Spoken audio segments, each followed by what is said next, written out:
Esto es Curiosidad Relativa, un canal dedicado a recopilar datos curiosos. Si te gusta aprender y descubrir cosas nuevas, quédate, este es tu canal.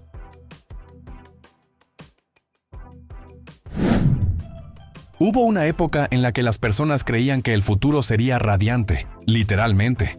Un futuro en el que los coches no usarían gasolina, sino energía nuclear. Quizá muy adelantado a su tiempo, pero en 1958, la compañía Ford presentó algo tan insólito como visionario, el Ford Nucleon, un automóvil que, en teoría, no necesitaba gasolina, ni diésel, ni siquiera electricidad. Lo que lo impulsaría sería un reactor nuclear. El concepto era simple pero ambicioso. Un pequeño reactor situado en la parte trasera del vehículo calentaría agua para generar vapor, y ese vapor movería turbinas que propulsarían el coche, así como un submarino nuclear, pero sobre ruedas. Definitivamente querían algo sumamente innovador, pero sumamente peligroso. ¿Y la autonomía? Hasta 8.000 kilómetros sin detenerse. Olvídate de las gasolineras. En su lugar, se imaginaban estaciones donde podrías cambiar tu cápsula nuclear por otra ya cargada. Aunque hoy en día los autos eléctricos aún no tienen varios centros de carga, te imaginas estaciones nucleares automotrices, un error en la colocación de la cápsula y otro Chernobyl. El diseño del Nucleon parecía sacado de una película retrofuturista. Líneas curvas, cabina hacia el frente y una especie de cápsula trasera, perfecta para albergar un pequeño reactor. Parecía un auto para viajar entre dimensiones, no para manejar al supermercado. Pero claro, este sueño nunca se hizo realidad. ¿Por qué? La tecnología nuclear aún era demasiado inmadura. Imagina un accidente de tránsito, con radiación. No es el tipo de choque que quieres tener. Además, los costos habrían sido estratosféricos, y las regulaciones de seguridad ni siquiera existían para algo así. Incluso los mismos ingenieros sabían que estaban soñando, aunque ese sueño era muy real en los planos. Hoy, el Ford Nucleon no es más que una maqueta conservada en museos. Pero para muchos, sigue siendo una prueba de que, en algún momento, alguien, muy en serio, pensó que conducir un reactor nuclear era una buena idea. Así que dime, ¿alguna vez te imaginaste algo así? ¿Y si se hubiera comercializado, hubieras comprado uno? Durante la Segunda Guerra Mundial, mientras el mundo se enfocaba en aviones convencionales, Estados Unidos probaba con un panqueque, algo que no se había intentado antes, al menos por el hombre. El Vought VO-173, también conocido como el panqueque volador, fue un experimento tan insólito que aún hoy parece sacado de una conspiración aérea, como si fuera un mito, pero esto sí fue real. ¿Un platillo volador? No exactamente, pero se parecía tanto a uno, que muchos aún lo confunden con tecnología extraterrestre. Este avión tenía un cuerpo circular y plano, como si hubieran planchado un avión normal, hasta dejarlo con forma de disco. Pero no era solo por estética. Ese diseño permitía generar una enorme sustentación, ideal para despegar en espacios muy pequeños, como los de un portaaviones. Sus hélices estaban en las puntas de las alas, impulsadas por dos motores ocultos dentro del cuerpo. Y aunque eso le daba un aspecto de ovni, de una nave extraterrestre, también generaba vibraciones brutales que lo hacían difícil de manejar. ¿Te imaginas algo que te sacude hasta las ideas? No creo que sea muy cómodo. Pero funcionaba. Voló por primera vez en 1942. Y lo más sorprendente es que podía volar muy despacio sin caerse del cielo, como flotando. Lo llamaban Flying Pancake. Pero en realidad era una apuesta atrevida. Crear un caza capaz de despegar casi en vertical, antes de que existieran los jets modernos. Entonces, ¿por qué no lo vimos en combate? Porque justo cuando empezaba a mostrar potencial, llegaron los motores a reacción y lo volvieron obsoleto. Llegó tarde a su época, o quizá los motores a reacción llegaron antes para derribarlo, sin estar en combate, y es por eso que el proyecto fue cancelado. El panqueque volador, guardado. Y su sucesor, el XF-5U, nunca llegó a despegar. Pero el B-173 no desapareció por completo.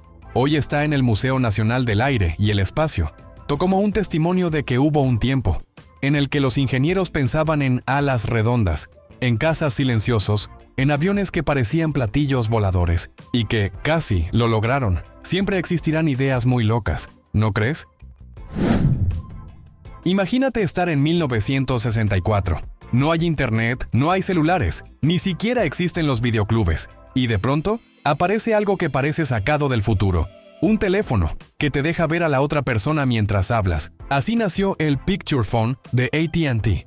una creación tan adelantada a su época, que el mundo no supo qué hacer con ella. Fue presentado el 20 de abril de 1964, en plena Feria Mundial de Nueva York.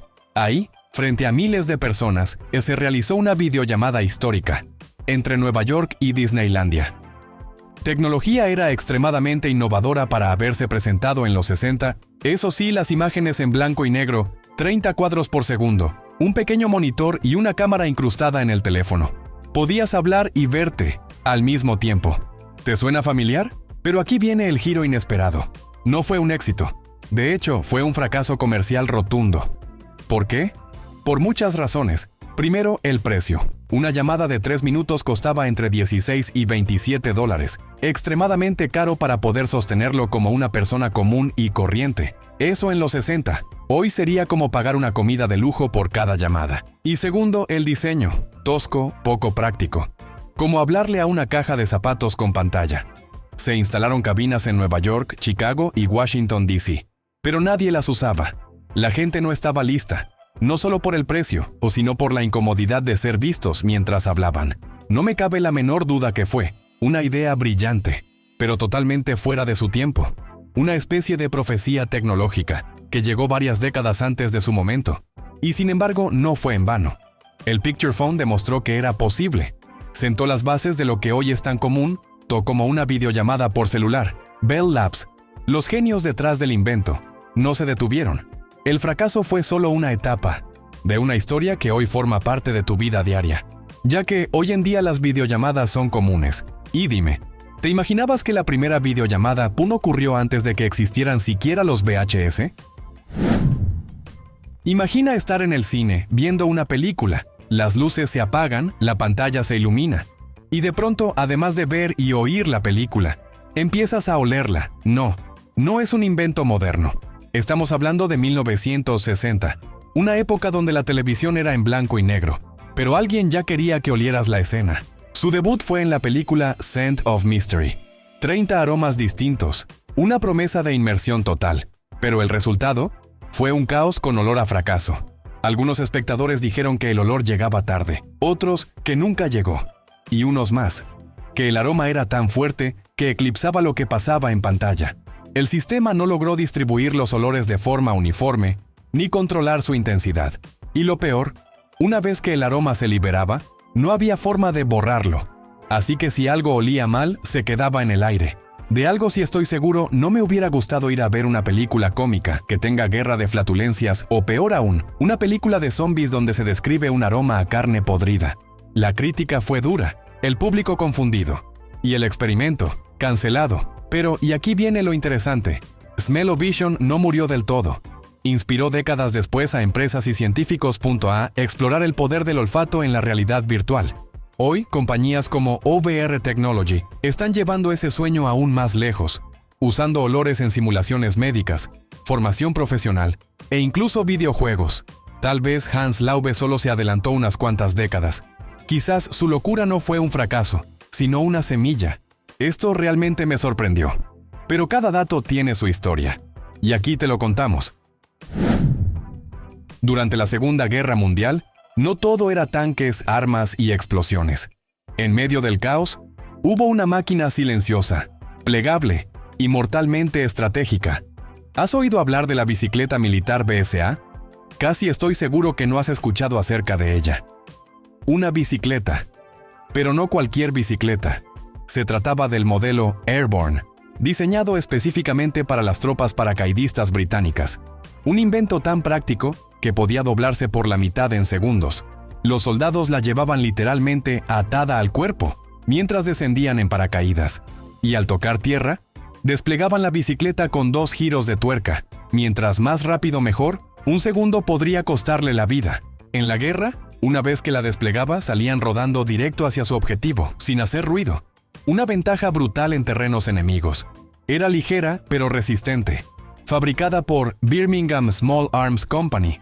Sí, los mismos que hacían rifles. Y equipada con frenos de tracción central, soporte para rifles, y una capa de pintura verde caqui para camuflarla entre arbustos, barro o ruinas. Estas bicicletas jugaron un papel clave en operaciones como el Día D o la Batalla de Arnhem. Les dieron a los paracaidistas algo que ningún otro transporte podía ofrecer: movilidad inmediata al aterrizar y silencio absoluto. Lo más interesante es que su uso no se limitó solo a las tropas aerotransportadas.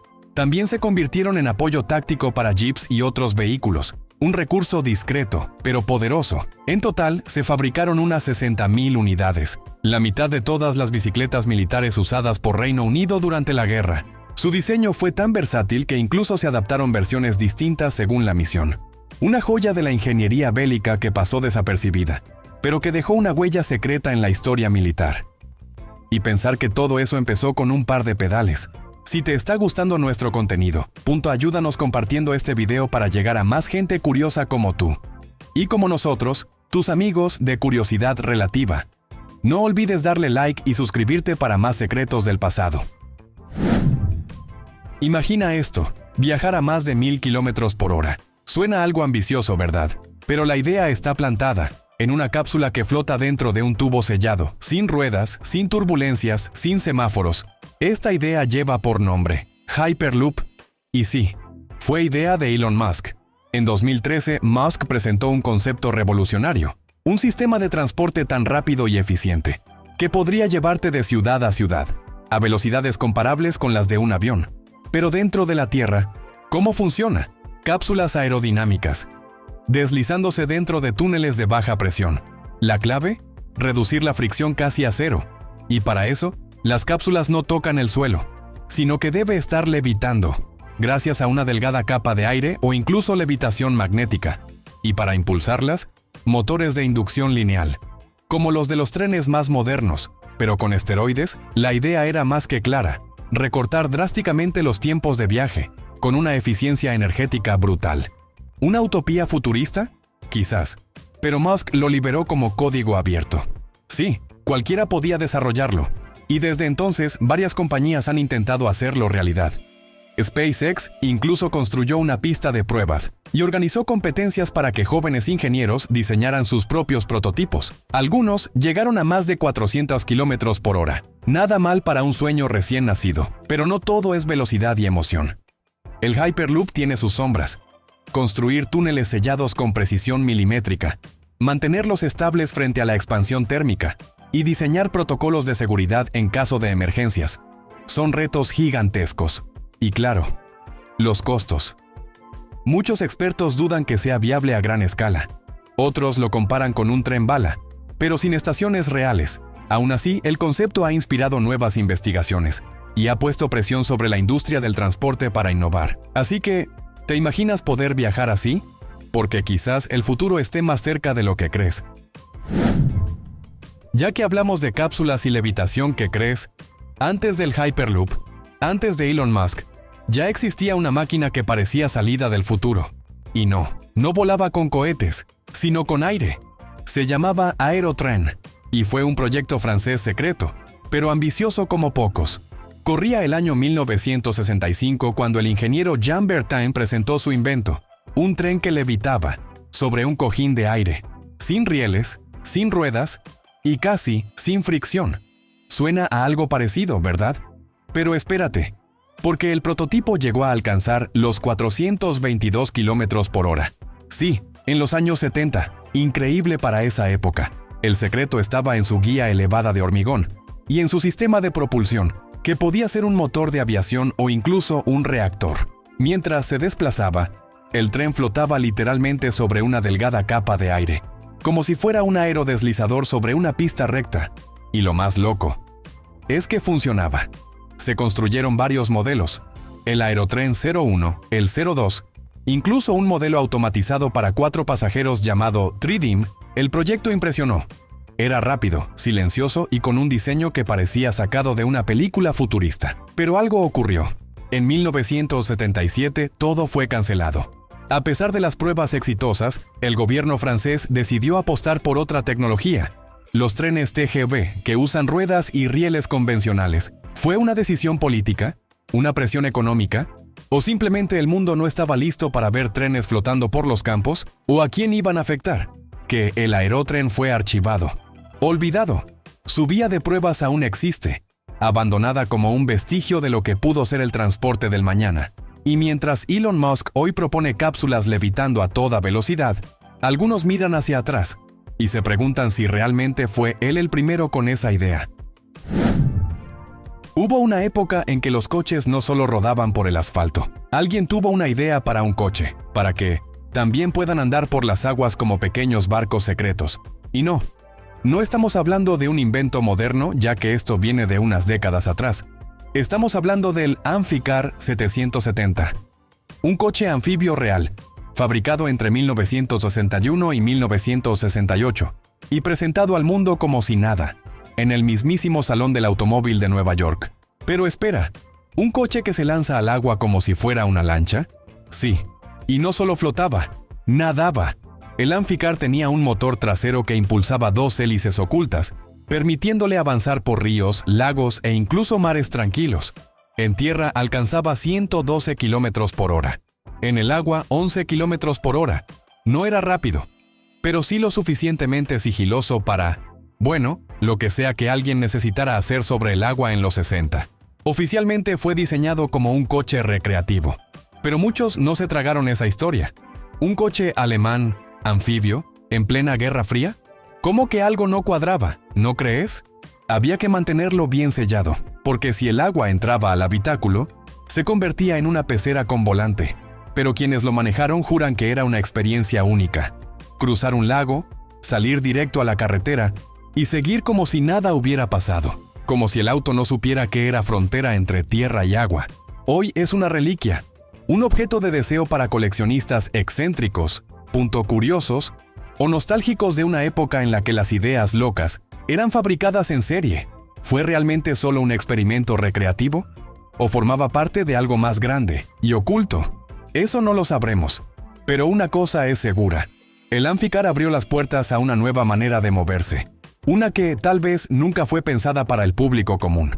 Quizá muchos estarían pescando o troleando con ese coche, pero otros, en cambio, sabían muy bien lo que tenían entre manos. Antes de que la televisión inundara nuestros hogares con colores brillantes y pantallas planas, existió una versión que parecía sacada de un laboratorio secreto. Un invento que giraba, literalmente, para mostrarnos una imagen. Se llamaba televisión mecánica, y su corazón era un simple pero ingenioso disco. El disco de Nipkow. Corría el año 1884. Paul Nipkow, un joven ingeniero alemán, soñó con algo impensable en su época: transmitir imágenes a distancia usando electricidad y movimiento mecánico. Y no solo lo soñó, lo patentó. El disco tenía agujeros dispuestos en espiral. Cada vez que giraba, barría una línea de una imagen. Línea por línea, punto por punto. Como si una aguja invisible dibujara la escena completa en el aire. La imagen se captaba con células fotoeléctricas que convertían la luz en señales eléctricas. Eso se enviaba por cable y del otro lado la imagen revivía. Cruda, lenta y borrosa. Pero ahí estaba. Era algo nuevo para esa época. Tenía limitaciones. La resolución era bajísima y la velocidad de escaneo un verdadero problema. Pero para finales del siglo XIX, era como ver magia a través de una máquina. Muchos no lo entendieron, otros lo consideraron un fracaso técnico, pero los más atentos supieron que esa idea giratoria había dado el primer paso hacia algo enorme.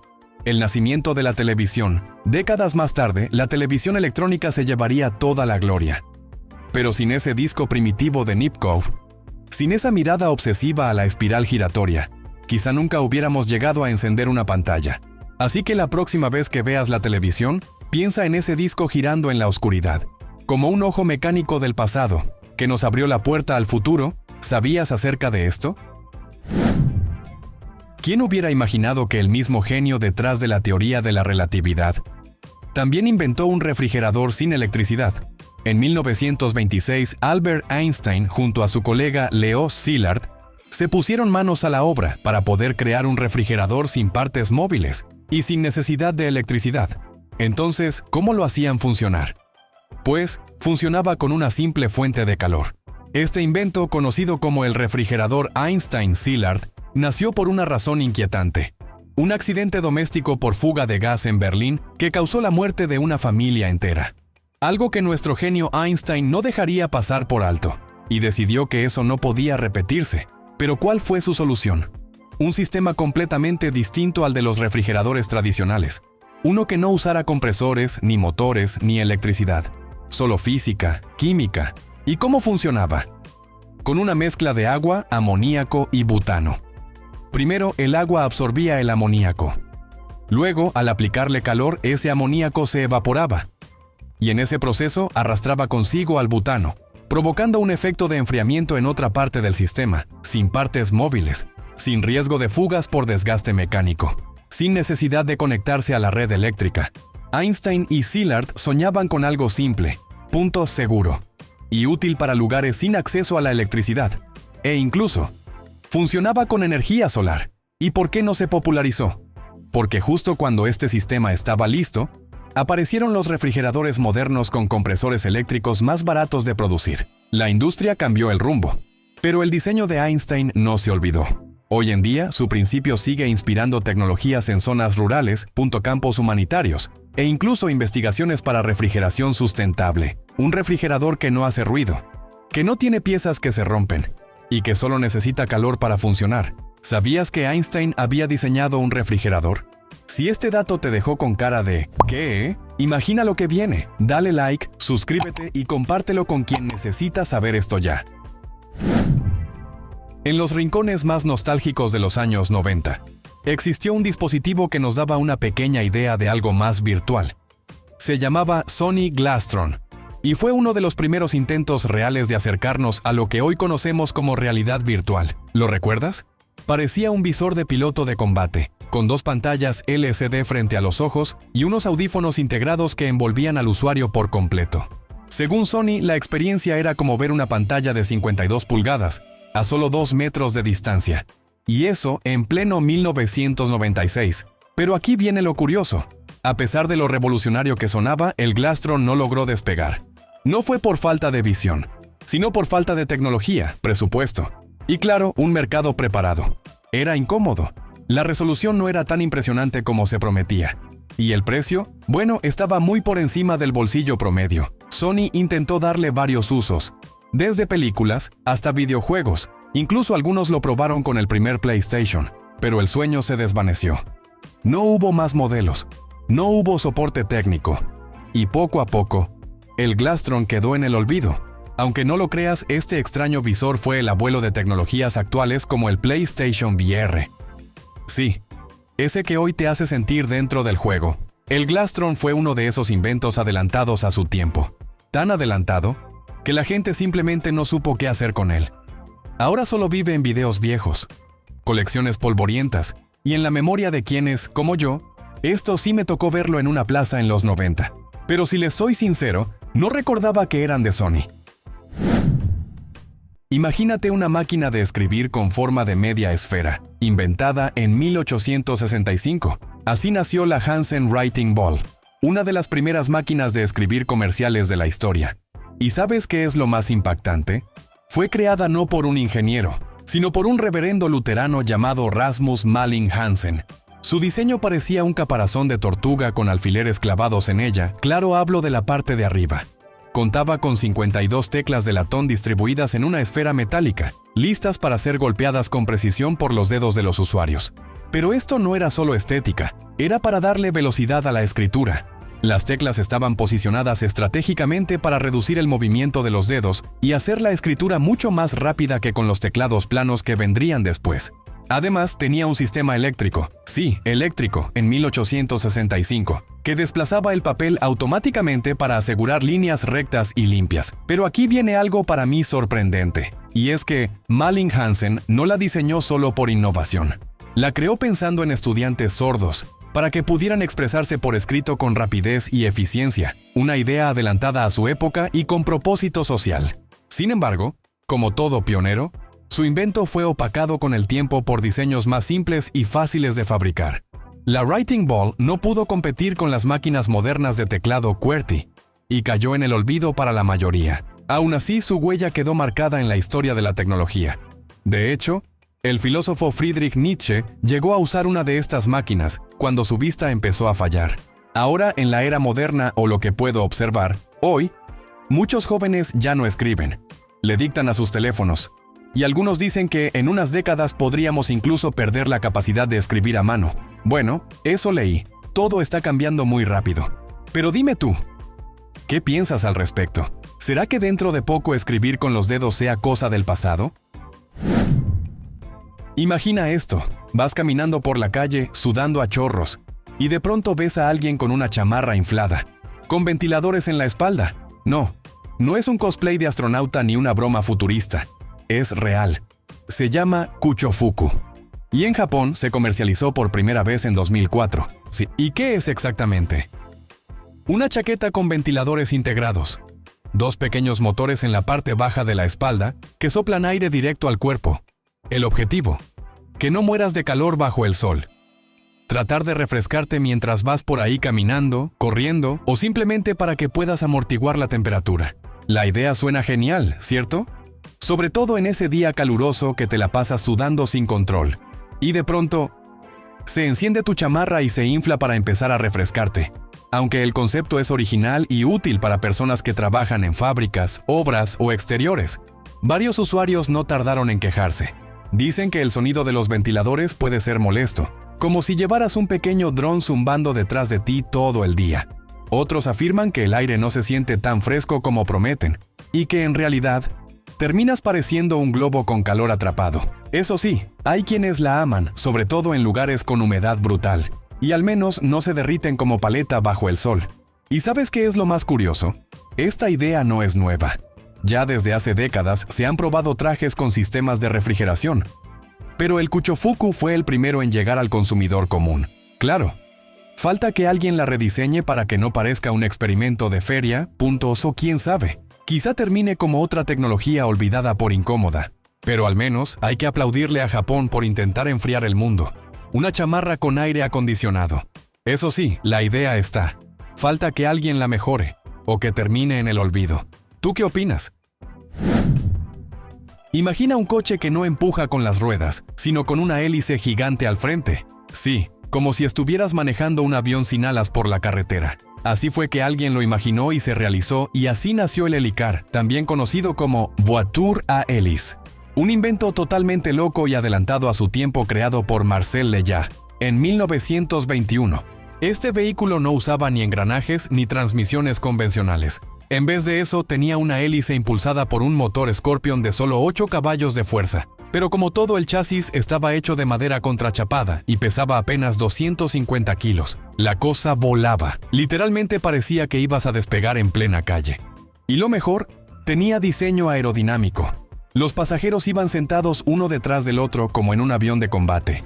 Y si bien eso suena genial, la verdad es que no era precisamente el transporte más seguro. Las calles no estaban listas para un auto con hélice gigante al frente, que podía cortar el aire, o algo más si te acercabas mucho. Porque sí, era tan peligroso como suena. Imagina estar parado en un semáforo y que se te acerque uno de estos. Ni modo de tocarle el cofre para reclamarle algo. Pero ojo, el helicar no era solo una locura estética. Fue un verdadero experimento para aplicar principios aeronáuticos en el mundo automotriz. Lejat pensaba que al reducir peso y usar propulsión directa, el coche sería más eficiente. Y tenía algo de razón, aunque también estaba tan adelantado que la gente no sabía si comprarlo o esconderse de él. No llegó muy lejos comercialmente, claro, pero su legado quedó como uno de los diseños más extraños, geniales y peligrosamente divertidos que haya rodado por las calles. Aunque no por mucho tiempo, un coche con hélice. ¿Te atreverías a manejarlo? Dime qué piensas acerca de este coche, porque yo aún no supero la hélice al frente.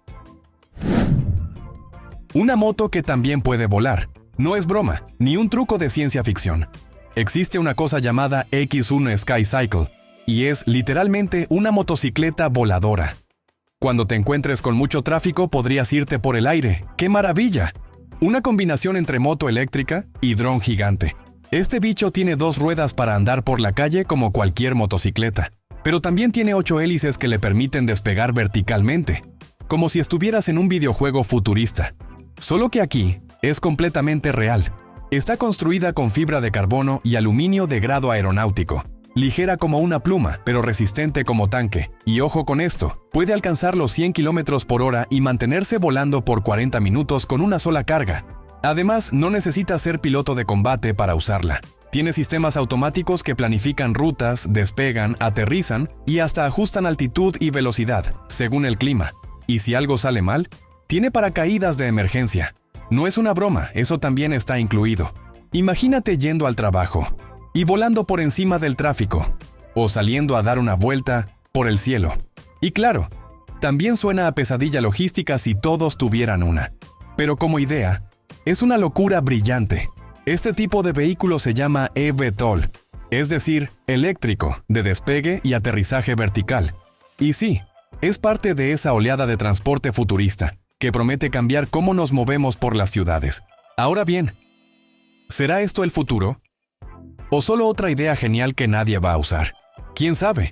Pero a veces me pregunto, ¿a quién se le ocurren estas cosas? Porque la X1 Sky Cycle parece sacada de un cómic de los años 80. Y si esto es solo el comienzo, ¿cómo será cruzar la ciudad en el año 2040? ¿Tú te subirías? Yo sí, pero con casco, cinturón y una red por si acaso. Antes de los iPhone, antes de los Samsung Galaxy, ya existía un teléfono inteligente. Y no es una leyenda urbana tecnológica. Su nombre era IBM Simon Personal Communicator, lanzado en 1994. Mucho antes de que el término smartphone siquiera existiera. Desarrollado por IBM en colaboración con Bell South, el Simon no era solo un teléfono, era una máquina adelantada a su tiempo, literalmente. ¿Quieres saber qué podía hacer? Escucha esto, podías llamar, pero también enviar correos electrónicos, faxes, usar una calculadora, consultar tu calendario, tomar notas, y todo eso desde una sola pantalla táctil. Sí, escuchaste bien. Una pantalla táctil en 1994. Tenía 4.5 pulgadas, se manejaba con un lápiz óptico y hasta incluía un teclado QWERTY en pantalla. Una locura para su época. Ahora, en estas fechas, no asusta a nadie, pero para que haya salido hace 30 años, de verdad que no fue de su época. Con su sistema operativo era compatible con MS-2. Y aunque apenas tenía 1 MB de RAM y 1 MB de almacenamiento, era todo un titán de la innovación. ¿Y el precio? Bueno, si querías uno con contrato, te costaba $899. Sin contrato, subía a $1,999. Nada barato, pero oye, tenías el futuro en tu bolsillo. Se vendieron unas 50,000 unidades en apenas 6 meses. Y aunque no fue un éxito comercial duradero, su impacto fue profundo. El IBM Simon no solo conectó personas, conectó ideas. Abrió las puertas a lo que hoy entendemos como un smartphone. Pantalla táctil, funciones integradas, comunicación total, todo en una sola pieza de tecnología. Así que ya sabes de dónde se podría decir que es el origen de tu smartphone, que ahora no puedes vivir despegado de él, y todo por este teléfono es el ladrillo negro con pantalla verdosa, que en 1994 ya tenía todo eso, sin Wi-Fi, sin 5G, pero con visión de futuro. Si no lo sabías, nosotros te lo contamos. Imagínate una consola, que en realidad es una PC camuflada. Eso fue exactamente lo que intentó hacer Valve con sus legendarias y olvidadas Steam Machines, lanzadas oficialmente el 10 de noviembre de 2015. Estas máquinas fueron diseñadas para revolucionar el mundo del gaming. ¿La idea? Unificar la potencia de un PC con la comodidad de una consola. Todo bajo el ecosistema de SteamOS, el sistema operativo de Valve basado en Linux. Con múltiples fabricantes involucrados, las Steam Machines ofrecían una variedad de configuraciones, desde modelos sencillos hasta verdaderos monstruos para los más exigentes. Pero había un problema: Linux. Muchos juegos no eran compatibles, y eso fue el principio del fin. Aunque venían con su propio Steam Controller, un mando con respuesta háptica bastante avanzado, y el Steam Link, que permitía transmitir tus juegos a cualquier pantalla, el combo no logró atrapar al mercado. Para el 2018, muchas de estas máquinas ya habían sido descontinuadas. Un proyecto ambicioso, que llegó antes de tiempo, pero ojo, la idea no murió. Valve aprendió. Y en 2022 regresó con todo con la Steam Deck, una consola portátil que sí conquistó corazones. ¿El motivo? Compatibilidad, potencia y libertad. Exactamente lo que buscaban en las Steam Machines, pero bien hecho. ¿Y tú? ¿Recuerdas cuando todo era más simple con tu Atari o tu Family de los 90? Porque sí, el tiempo vuela, pero la nostalgia siempre encuentra la forma de volver, con un procesador más potente. Prepárate para esto. ¿Te acuerdas del mítico hoverboard de Volver al Futuro? Pues, Alguien lo hizo realidad. Se llama Arca Board. Y no es un juguete con luces. Es una verdadera plataforma voladora. Sí, leíste bien. Flota de verdad. Vi tantas veces la película de Volver al Futuro que siempre deseaba que sea realidad una patineta voladora. Desarrollado por Arca Space, este dispositivo utiliza 36 ventiladores eléctricos que generan un empuje brutal para levantar a una persona del suelo, y sin ruedas. Estamos hablando de levitación real, como en las películas de ciencia ficción. Para mantener el equilibrio y evitar accidentes, el Arca Board está equipado con sensores giroscópicos y un sistema de estabilización inercial. ¿Lo controlas? Con el movimiento de tu cuerpo o desde una app en tu celular. Como un videojuego en la vida real. Eso sí, no todo es perfecto. El precio supera los $14,000 y la autonomía es de apenas 6 minutos de vuelo. Sí, 6. Pero ¿quién no daría lo que fuera por volar sobre el pavimento aunque sea unos segundos? Y ojo, que esto no es como los hoverboards que ves en plazas o tiendas. Esos solo tienen ruedas y un giroscopio. Este, en cambio, vuela de verdad. Claro, aún hay camino por recorrer. Mejorar la batería, reducir el ruido y hacerlos accesibles para todos. Pero no cabe duda, el futuro ya despegó. ¿Te imaginas ir al trabajo flotando? Si este invento te dejó boquiabierto, sigue explorando lo imposible con nosotros. Aquí, en Curiosidad Relativa, donde lo que parece fantasía podría ser realidad. ¿Te imaginas que tu gato te mire, maulle, y de pronto escuches: «Dame de comer, te estás tardando»? Pues en 2003, una empresa japonesa decidió que eso era posible, y creó un aparato llamado Meowlingual, un traductor de maullidos de gatos. Este pequeño dispositivo del tamaño de una cajetilla de cigarros prometía descifrar lo que tu gato decía, o al menos lo que sentía. Usaba algo llamado tecnología de análisis de huellas de voz, desarrollada en un laboratorio acústico de Tokio. Y su función era sencilla, o eso parecía: traducir ronroneos, gruñidos y maullidos en frases como «Estoy feliz», «No me toques», o la clásica «Aliméntame ya». A pesar de que esto suena loco, esto es de igualmente sorprendente, ya que miles de personas creyeron en él. Costaba unos $75 y se lanzó en Japón y Estados Unidos. Esperaban vender 300,000 unidades en pocos meses. Una locura. Y por un momento parecía que lo lograrían. Pero algo falló. Tal vez los gatos no eran tan expresivos. O tal vez nunca quisieron que los entendieras. Aún les gusta ser misteriosos y no quieren que los entendamos. Lo que sí te puedo decir es que poco a poco el Meowlingual desapareció. Sin actualizaciones, sin versiones nuevas y sin lograr conquistar el corazón o la boca de los gatos, hoy en día es casi imposible conseguir uno. Pero ahí quedó. Como prueba de que alguien en serio intentó crear un traductor para gatos. Una idea que suena a chiste, pero que alguna vez fue muy real. Lo que muchos desean: poder entender a su gato o a sus mascotas.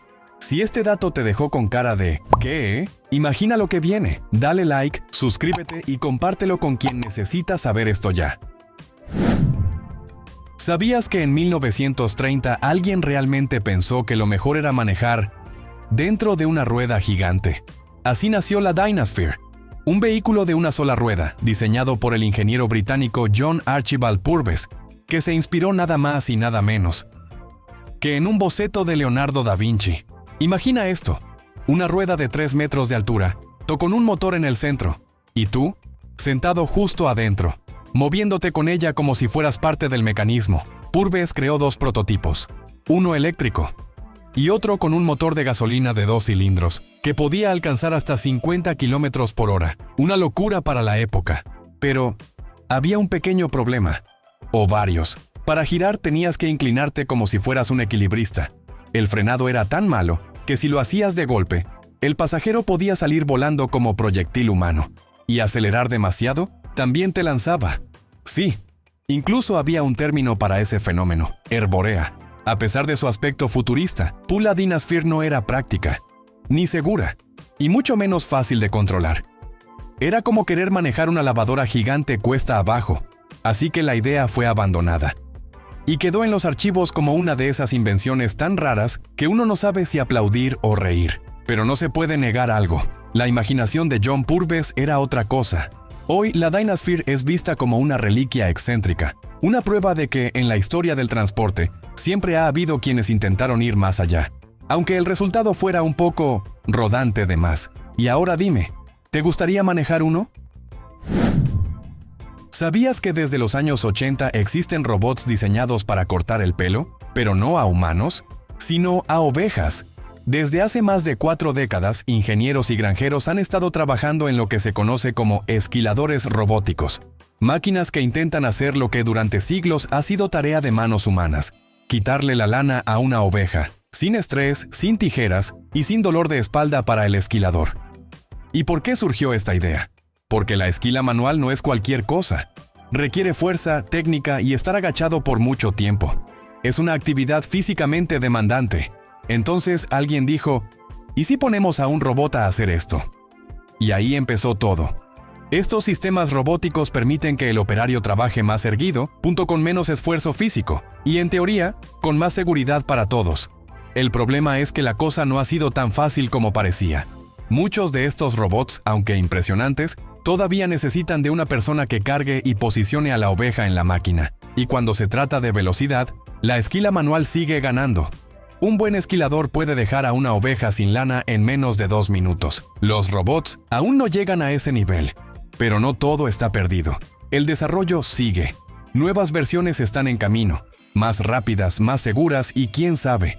Quizá algún día veamos granjas enteras con ovejas entrando a cabinas futuristas, saliendo frescas, limpias y sin un solo tirón.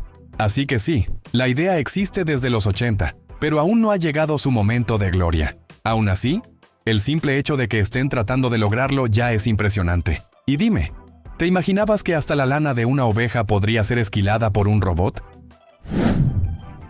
¿Sabías que hubo una guerra secreta entre discos que terminó con un perdedor olvidado por casi todos? Sí. Se llamó HD-DVD.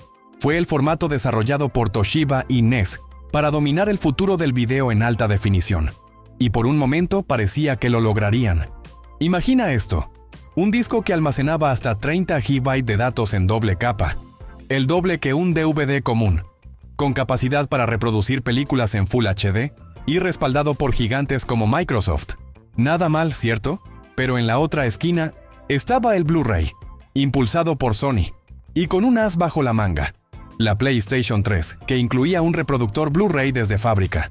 Eso lo cambió todo. Mientras HD-DVD intentaba ganar terreno con su precio más accesible, Sony fue cerrando acuerdos con los estudios más grandes de Hollywood. Universal, Paramount, Warner, uno por uno se fueron pasando al bando azul. Y entonces el golpe final. La propia Warner Bros. Abandonó al HD-DVD en 2008.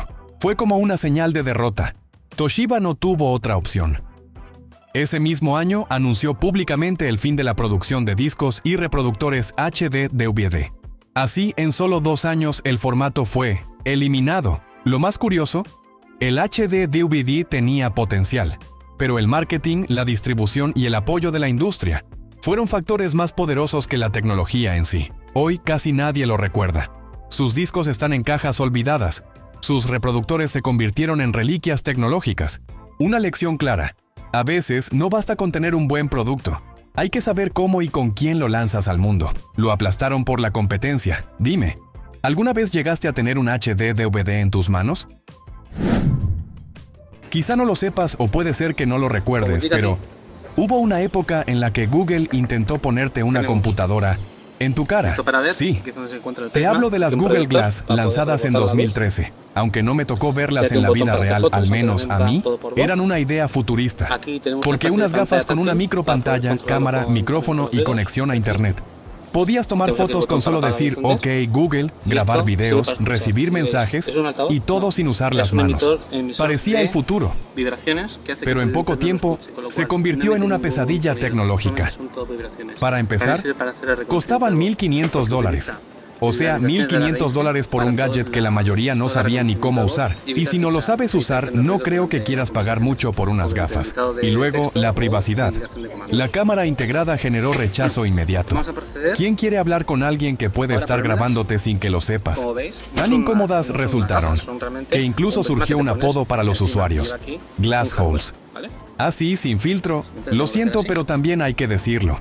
El diseño era tosco, poco estético y para muchos simplemente incómodo. Y aunque se intentó mostrar como un accesorio cool para diseñadores y creativos, el público general nunca lo entendió. ¿El resultado?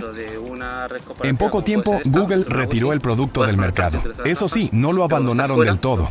En 2017 volvieron a intentarlo con la Glass Enterprise Edition, enfocadas en industrias, almacenes, cirugías, pero ni siquiera ahí lograron despegar. En 2023, Google finalmente le puso punto final al proyecto, una idea que llegó demasiado pronto, sin un uso claro y sin convencer a nadie, porque muchas ideas no son malas, solo que simplemente no agradan a las masas. Y cuando eso pasa, las dejan morir. ¿No crees que es curioso cómo algo tan futurista terminó siendo enterrado por el presente?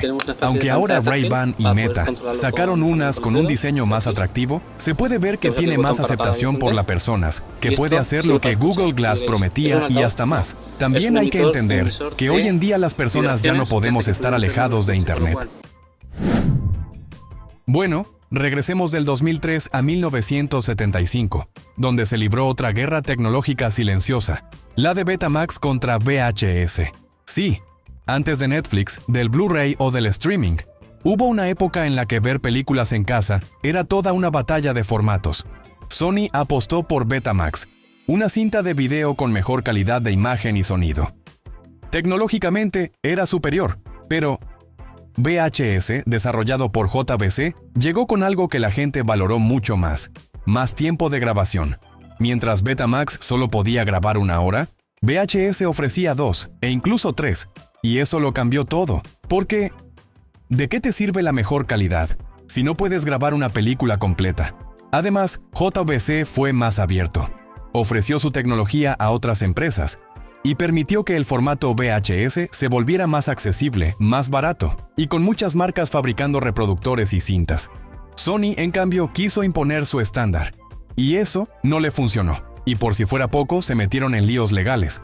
Una demanda con Universal y Disney por permitir grabar programas con derechos de autor.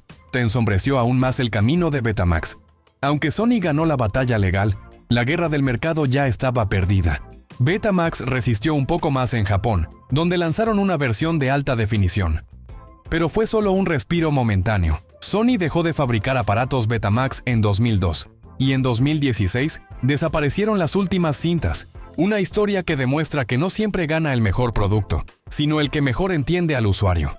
¿Te imaginas lo diferente que sería todo si Betamax hubiera durado un poco más? Porque sí, en esta guerra de formatos, el gigante cayó. Y VHS se quedó con la victoria. ¿Alguna vez te has preguntado cómo empezó todo? Me refiero a los transportes eléctricos personales, porque mucho antes de los scooters eléctricos que hoy inundan las calles, bueno, hubo un invento que prometía cambiarlo todo. Un vehículo que parecía salido, misterioso, silencioso, y que se controlaba con solo inclinar el cuerpo. Y no es el hoverboard, si eso estabas pensando. Se llamaba Segway PT. Y cuando se presentó en 2001, el mundo lo recibió con un susurro de asombro, un transporte de 2 ruedas que se equilibraba solo. Usaba un complejo sistema de giroscopios y sensores para mantenerte de pie mientras avanzaba sin esfuerzo, bastaba con inclinarse hacia adelante y comenzaba a moverse. O mejor dicho, tecnología muy adelantada a su tiempo. Su creador, Dean Kamen, lo llamó al principio Ginger, y muchos pensaron que iba a cambiar la forma en que nos movíamos en las ciudades. Algunos decían que era el futuro del transporte urbano, que incluso podría reemplazar al automóvil, pero algo no funcionó. El Segway era costoso, poco práctico y más difícil de manejar de lo que parecía. Y aunque lo vimos en centros turísticos, policías y tours guiados, el público en general nunca lo adoptó. En 2015, Segway fue comprada por la empresa china Ninebot, y en 2020 el modelo original fue retirado del mercado. Así terminó una de las promesas tecnológicas más sonadas del siglo XXI. Sin ruido, sin gloria. Pero algo quedó, porque si lo piensas bien, quizás el Segway no triunfó, pero abrió el camino para una nueva era de movilidad personal. Y eso ya es bastante. Creo que esto sentó las bases para el medio de transporte que veo hoy más seguido aquí en México, conocidos como patín del diablo, aunque en otros lugares podrían conocerlos por otro nombre. ¿Será que a veces los verdaderos pioneros no son los que ganan, sino los que inspiran? En un rincón olvidado de la historia de la tecnología, se esconde un dispositivo que pudo haber cambiado el mundo. Pero no lo hizo. Se llamaba Apple Newton, lanzado en 1993. Bueno, este pequeño aparato que cabía en tu mano, con pantalla, lápiz óptico y la promesa de reconocer tu letra para convertirla en texto digital. Una idea revolucionaria. Un asistente digital personal, cuando la mayoría de nosotros apenas empezábamos a usar una computadora en casa. Pero el Newton tenía un problema, uno enorme. Su tecnología de reconocimiento de escritura simplemente no funcionaba bien. Imagina escribir una nota y que el aparato la leyera mal, una y otra vez. Quizás sea la mala ortografía del dueño, no lo sé, lo que sí estoy seguro que era frustración asegurada. Y por si fuera poco, otro de su problema fue que costaba $699. Sí, en los años 90 ese era un precio absurdo para un gadget que no cumplía lo que prometía. A eso súmale que era lento. Las transferencias de datos eran una tortura. Y aunque Apple lo promocionó como el futuro de la productividad, el mundo aún no estaba listo para eso. En 1998, Apple decidió apagar el sueño. Descontinuaron el Newton y lo dejaron morir en silencio. Pero aquí viene lo más curioso. Sin Newton, no habría iPhone ni iPad. El Newton fue el primer intento de Apple por llevar la informática al bolsillo. Y aunque fracasó comercialmente, dejó una huella tecnológica que inspiraría a toda una generación de dispositivos móviles. Hoy lo recordamos como una especie de profeta maldito. Uno que predijo el futuro, pero no vivió para verlo. Dime qué piensas acerca de esto. ¿Te hubiera servido si hubiera triunfado? ¿O crees que, como muchas ideas adelantadas a su época, el mundo simplemente no estaba preparado? En pleno auge de la revolución digital, cuando todo el mundo creía que el futuro llegaría en forma de clics y pantallas brillantes, alguien tuvo una idea, bastante peculiar. ¿Y si pudieras escanear un código de barras en una revista, y con eso ser transportado directamente a una página web? Así nació el QCAT. Un escáner con forma de gato. Sí, algo raro, bueno al menos a mi parecer, que se conectaba al puerto USB de tu computadora, y prometía revolucionar la forma en que navegábamos por Internet, pero lo que parecía una idea tecnológica pero con un diseño curioso, terminó siendo un desastre épico. Para empezar, ¿quién necesitaba escanear un código para abrir una página web? Si podías escribir la dirección en segundos. El QCAT se volvió inútil antes de despegar. No había nacido bien y ya estaba muriendo, y su extraño diseño no ayudó. Con forma de felino plástico y luces parpadeantes, parecía más un juguete de broma que un avance tecnológico. Aunque no lo creas, podía ir de mal a peor. Las cosas se pusieron aún más turbias cuando se descubrió que el QCAT rastreaba lo que escaneabas. Sí, recolectaba tus datos de navegación, tus hábitos de consumo, y los almacenaba en servidores externos. Una pesadilla de privacidad disfrazada de innovación. Y por si eso no fuera suficiente, una falla de seguridad permitió que se filtrara información personal de usuarios registrados. El QCAT fue una idea adelantada, ¿sí? Pero también innecesaria, mal ejecutada y peligrosa. Los críticos no se contuvieron, lo llamaron uno de los peores inventos tecnológicos de todos los tiempos. Y con razón, fue descontinuado rápidamente, olvidado entre cajas polvosas de hardware inútil. Pero, si alguna vez ves uno por ahí, recuerda este curioso experimento que intentó unir el mundo físico con el digital. Su diseño era curioso. Creo que alguien era amante de los gatos y de la tecnología. En 1989, Pepsi decidió hacer algo totalmente inesperado. Quiso conquistar el desayuno. Quiso quitarle el trono al café y al jugo de naranja. Quizá le faltó estrategia como lo hizo Nescafé con los japoneses. Bueno, te cuento, intentó con una bebida llamada Pepsi AM. Una versión más suave, punto menos cafeína que la Pepsi regular, pero lo justo como para darte ese empujoncito matutino. ¿El objetivo? Atraer a los que ya tomaban refresco por la mañana, pero también convertir al resto del mundo en fanáticos del desayuno con cola. Pero lo que parecía una jugada audaz, se convirtió rápidamente en un experimento fallido. Pepsi AM no convenció a nadie. Los amantes del café la ignoraron. Los fans de Pepsi regular la encontraron floja, sin sabor, y los que no bebían cola en la mañana, pues simplemente siguieron sin hacerlo. Si te soy sincero, yo no hubiera consumido ese refresco. Y claro, beber refresco al despertar no sonaba muy atractivo, ni siquiera en los Estados Unidos, donde todo es posible con una tostada y huevos con tocino. En menos de un año, Pepsi AM fue retirada del mercado, sin pena ni gloria. sin dejar huella en las mesas del desayuno, que era el objetivo principal, solo el recuerdo de una idea. Pero se estrelló de bruces contra la realidad. Hoy, Pepsi AM es un ejemplo curioso de cómo incluso las grandes marcas pueden fallar cuando olvidan una regla básica. No todos los momentos del día quieren saber a cola, y aunque hay quien la recuerda con nostalgia, la mayoría ni supo que existió. Un producto fugaz que apareció con promesas y se desvaneció como el vapor de una taza de café. Quizá querían innovar algo para ganarle a su competencia. Pero en esta batalla, el desayuno se quedó con el café. Dime, ¿tú habrías cambiado tu primer sorbo de la mañana por una Pepsi?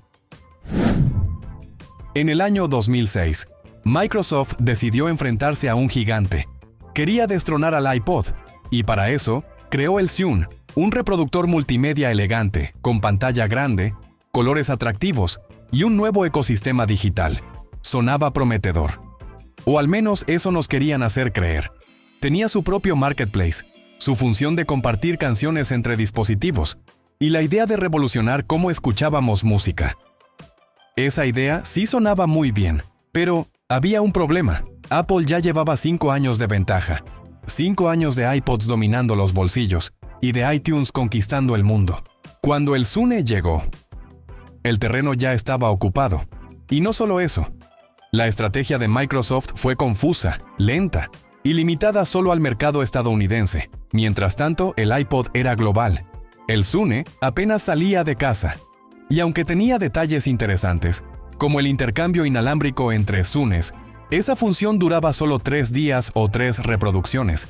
Después, la canción desaparecía. Vaya manera de cortar el ritmo. Y como si eso fuera poco, el famoso bug C2K9 llegó para hundirlo más. El 31 de diciembre de 2008, muchos Zunes se congelaron. Sí, literalmente dejaron de funcionar. Un error de software, por no saber qué hacer con el último día del año. El golpe fue brutal. La confianza cayó, y Microsoft comenzó a desentenderse del proyecto. En 2011, el Zune fue oficialmente cancelado. Y aunque sus servicios digitales evolucionaron, como Xbox Music o Groove, el dispositivo físico desapareció sin dejar huella. Hoy pocos recuerdan al Zune, y quienes lo hacen lo ven como un símbolo de lo que pudo ser. Pero no fue, porque en el mundo de la tecnología, a veces no basta con tener una buena idea. Tienes que llegar a tiempo y ejecutar mejor que tu rival. Darle una ventaja a tu competencia. Puede que no lo alcances nunca. Creo que eso fue justo lo que le pasó al Zune. Dime, ¿alguna vez lo tuviste en tus manos? ¿O también fuiste fiel al iPod? Durante la Segunda Guerra Mundial, Estados Unidos enfrentaba un problema crítico. El transporte de tropas y suministros a través del Atlántico era vulnerable a los submarinos enemigos. La solución tenía que ser monumental.